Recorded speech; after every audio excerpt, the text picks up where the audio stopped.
এই ঘটনাটা আমার সঙ্গে প্রায় অলমোস্ট 1 মাস আগে ঘটেছিল। আমি ইউজুয়ালি যেরকম আমার সেরেস্তায় বসে থাকি, আমি সেরকম বসেছি।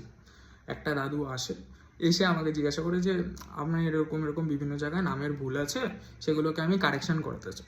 ঠিক আছে, আমি যেরকম এভিডেভিট হয় সেরকম করে দিয়েছিলাম। ঘটনাটা এতদূর অবধি ঠিক ছিল। এবার ঘটনাটা হয়েছে, আমি যখন তাকে হ্যান্ড ওভার করি, হ্যান্ড ওভার করার পরে আমার বিভিন্ন কাজ ছিল, আমি বেরিয়ে গেছিলাম সেরেস্তা থেকে।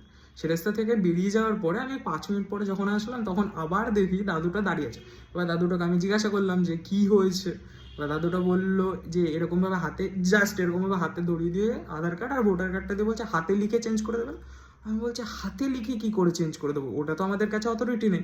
এবার পরে আমি জানতে পারি যে দাদুটাকে কোন চালা বেশ বলে যে এরকমভাবে উকিলবাবুদের কাছে নিয়ে যা, তারা ঠিক করে দেবে।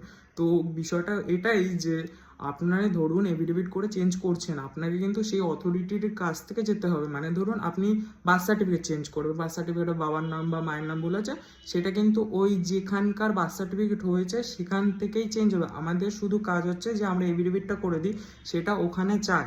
এবার সেটা চাওয়ার মানে কি, সেটা হচ্ছে যে আপনি যে ওই ব্যক্তিটা, এটাই কিন্তু সেটা প্রমাণপত্র।